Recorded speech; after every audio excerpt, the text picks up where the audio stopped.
Hi friends, എല്ലാവർക്കും ഷോബഫിന്റെ പുതിയൊരു എപ്പിസോഡിലേക്ക് സ്വാഗതം. ഇന്ന് നമ്മൾ കാണാൻ പോകുന്നത് ഓൺഗോയിങ് ആയി പോയിക്കൊണ്ടിരിക്കുന്ന ദ ഗുഡ് ബാഡ് മദർ എന്ന കൊറിയൻ ഡ്രാമയാണ്. ഗുഡ് ബാഡ് മദർ എന്ന് പറയുന്നതിന് കൊറിയൻ മീനിങ്ങിൽ ബാഡ് മദർ എന്ന് തന്നെയാണ് അർത്ഥമാക്കുന്നത്. നമ്മുടെ സീരീസിലെ അമ്മയും ഗുഡ് ആണോ ബാഡ് ആണോ എന്നുള്ളത് കണ്ടു തന്നെ അറിയാനായി നമുക്ക് എപ്പിസോഡ് മുഴുവനായി കാണാം. ഡ്രാമയുടെ തുടക്കത്തിൽ ഒരു പന്നിക്കുട്ടനെയാണ് കാണിക്കുന്നത്. പിന്നാലെ ഒരു വോയിസ് ഓവറും. പന്നിയെ പോലെ ഉപകാരപ്രദമായ മറ്റൊരു മൃഗവും ഈ ഭൂമിയിലില്ല. പന്നികളുടെ ഒരു ഭാഗം പോലും വെറുതെ കളയാറില്ല, മുഴുവനായും അതിനെ ഉപയോഗിക്കാറുണ്ട്. അതിന്റെ ജീവിതകാലം മുഴുവനും അത് താഴേക്ക് മാത്രം നോക്കിയാണ് ജീവിക്കുന്നത്. അതിന് മുകളിലെ ആകാശം കാണണമെങ്കിൽ കുടിക്കുന്ന വെള്ളത്തിലേക്ക് നോക്കണം. ആ വെള്ളത്തിലൂടെ മാത്രമാണ് അവൻ ആ ആകാശം കാണുന്നത്.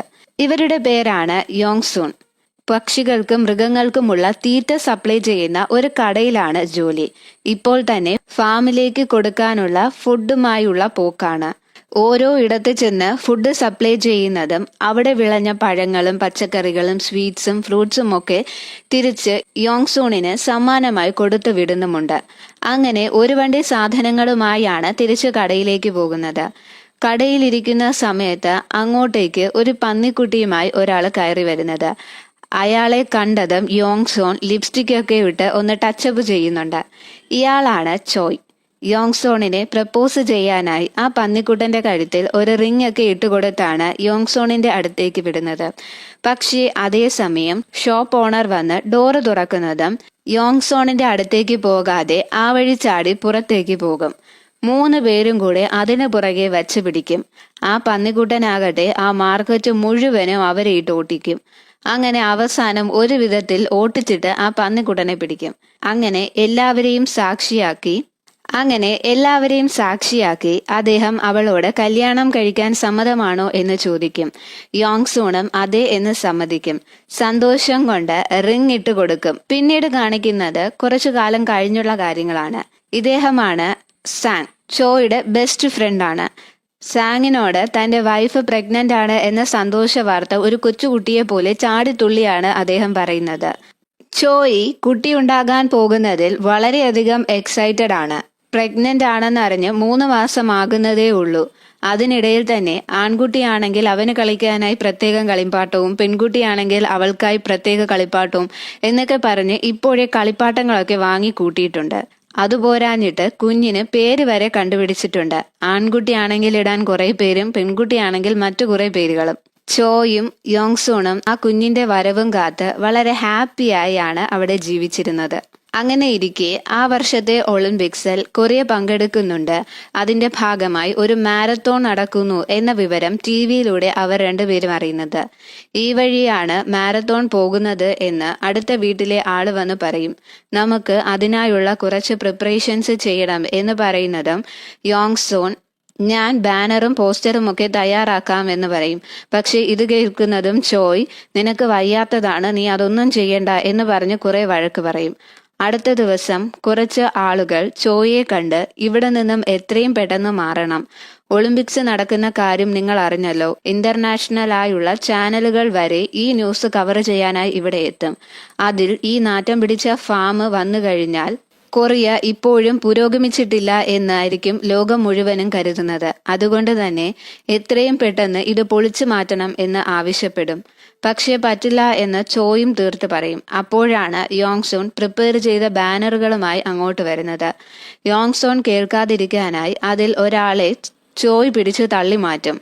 ഇതിൽ ദേഷ്യം വരുന്ന ആൾ ചോയെ അടിക്കും. പെട്ടെന്നാണ് അങ്ങോട്ടേക്ക് കാറിൽ നിന്നും മറ്റൊരാൾ ഇറങ്ങി വരുന്നത്. ഇയാളാണ് യോങ്റോ കൺസ്ട്രക്ഷൻസ് കമ്പനി നടത്തുന്നത്. ഇയാളുടെ പേര് സോങ് വു എന്നാണ്. ഇയാൾക്ക് ഈ സ്ഥലത്തിന്റെ മേലൊരു കണ്ണുണ്ട്. അതിനായി ഒളിമ്പിക്സിന്റെ പേര് പറഞ്ഞ് അവിടെ നിന്നും അവരെ മാറ്റാൻ ശ്രമിക്കുന്നതാണ്. അയാളെ കണ്ടാലേ അറിയാം ഒരു ഗാങ്സ്റ്റർ ആണെന്ന്. ഇതെല്ലാം നമ്മുടെ രാജ്യത്തിന് വേണ്ടിയല്ലേ എന്ന് പറഞ്ഞ് ഒരു സിഗരറ്റ് ചോയുടെ കയ്യിലേക്ക് കൊടുക്കും. ഇത് US നിന്നും കൊണ്ടുവന്നതാണ്. ഇത് ഇമ്പോർട്ട് ചെയ്യാൻ തന്നെ വളരെ ബുദ്ധിമുട്ടാണ്. ഇവിടെ ഇതാരുടെ കയ്യിലും കാണില്ല. എന്ന് പറഞ്ഞാണ് ഏൽപ്പിക്കുന്നത്. ഇത് കേൾക്കുന്നതും ഈ നിങ്ങളാണോ രാജ്യസ്നേഹത്തെക്കുറിച്ച് പറയുന്നതെന്ന് ചോയ് തിരിച്ചു ചോദിക്കും. ഞാൻ ഒരു കാരണവശാലും ഈ ഫാം വിട്ടുതരില്ല. എന്റെ അച്ഛനും മുതുമുത്തച്ഛന്മാരുമൊക്കെ ഇതാണ് നോക്കി നടത്തിയത്. എന്റെ മകനും ഇത് തന്നെ നോക്കി നടത്തും. ഇതിനെതിരെ കേസിന് പോകാനായി ചോയും തീരുമാനിക്കും.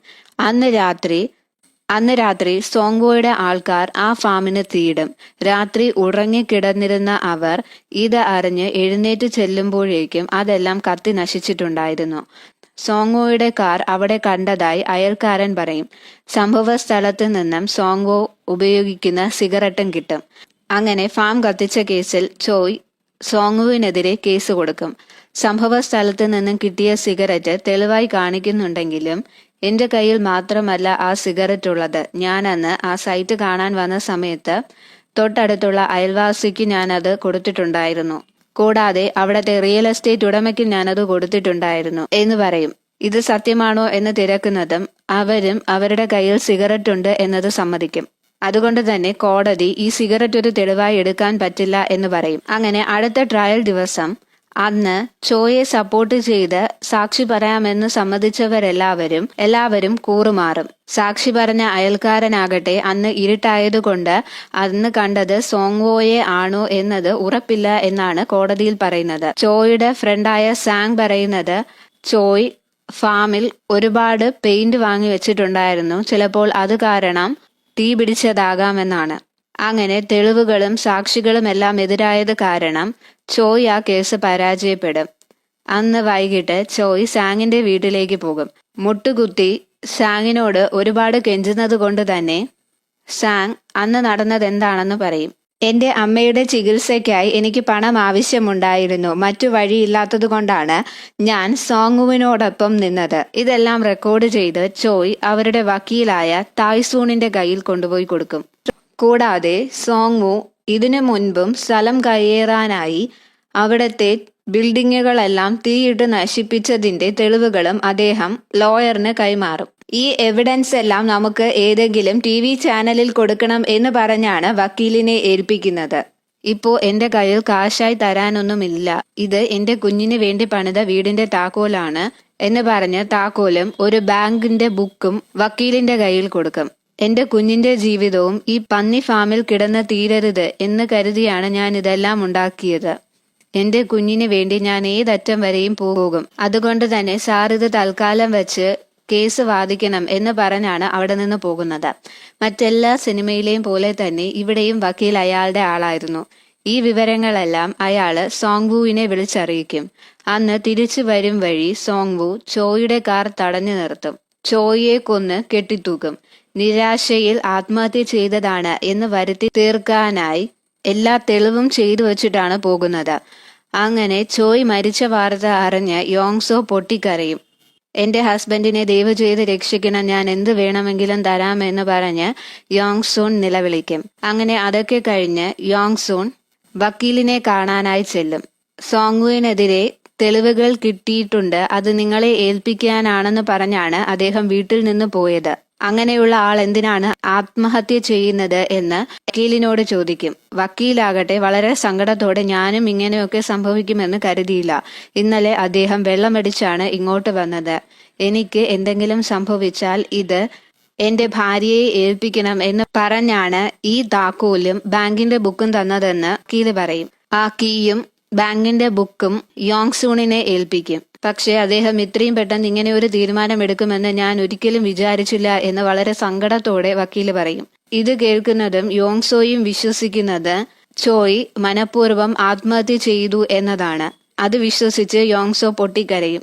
അദ്ദേഹം മനഃപൂർവ്വം ആത്മഹത്യ ചെയ്തു എന്നത് യോങ്സോയെ കൊണ്ട് ഉൾക്കൊള്ളാൻ പറ്റുന്നതിലും അപ്പുറമായിരുന്നു. അന്ന് ഫാമിൽ ചെല്ലുന്നതും പന്നിക്കുട്ടന്മാർക്ക് ഫുഡ് കൊടുക്കുന്നതിനിടെ വളരെ സങ്കടത്തോടെ ഞാൻ കുറച്ചുകൂടി അദ്ദേഹത്തെ സപ്പോർട്ട് ചെയ്യണമായിരുന്നു. അങ്ങനെ ഞാൻ സപ്പോർട്ട് ചെയ്തിരുന്നെങ്കിൽ അദ്ദേഹം എന്നോടൊപ്പം ഇപ്പം ഉണ്ടായിരുന്നേനെ. ഞങ്ങളുടെ കുട്ടിയുടെ ജീവിതം ഞങ്ങളുടേതുപോലെ ആകാൻ ഞാൻ സമ്മതിക്കില്ല. അദ്ദേഹം എന്നെ വിട്ടുപോയെങ്കിലും ഞാൻ തളരില്ല. ഞങ്ങളുടെ കുഞ്ഞ് നല്ല രീതിയിൽ ഇരിക്കുന്നത് അദ്ദേഹവും കാണണം. നമ്മൾ ഒരിക്കലും തളരരുത്. എന്റെ കുട്ടിയും നിന്റെ കുട്ടിയും ഒക്കെ ജീവിക്കും എന്ന് പന്നിക്കുട്ടന്മാരോട് പറയും. പിന്നീട് യോങ്സോ സ്ഥലം മാറി മറ്റൊരു സ്ഥലത്തേക്ക് പോകുന്നതാണ് കാണിക്കുന്നത്. ഒരു ചെറിയ ഗ്രാമമാണ്. അവിടെ യോങ്സോ ഒറ്റയ്ക്ക് ഒരു ഫാം ഒക്കെ സെറ്റ് ചെയ്യും. ഹാപ്പി ഫാം എന്ന് അതിന് പേരും കൊടുക്കും. അപ്പോഴാണ് അവിടുത്തെ ആൾക്കാർ പന്നികളെയൊന്നും ഇവിടെ വളർത്താൻ പറ്റില്ല, അതിന്റെ നാറ്റം കാരണം അടുത്തുള്ള ആളുകൾക്ക് താമസിക്കാൻ പറ്റില്ല, പന്നിക്കുട്ടന്മാർ ഇവിടത്തെ കൃഷി മുഴുവനും നശിപ്പിക്കും, അതുകൊണ്ട് തന്നെ എത്രയും പെട്ടെന്ന് ഇവരെ ഇവിടെ നിന്നും ഓടിക്കാൻ തീരുമാനിച്ച് കുറച്ചു പേർ അങ്ങോട്ടേക്ക് വരുന്നത്. എപ്പിസോഡിന്റെ ബാക്കി സെക്കൻഡ് വീഡിയോ ആയിട്ട് അപ്ലോഡ് ചെയ്യുന്നതായിരിക്കും. വീഡിയോ ഇഷ്ടപ്പെട്ടാൽ ലൈക്ക് ചെയ്യുക, ഷെയർ ചെയ്യുക, സബ്സ്ക്രൈബ് ചെയ്യുക.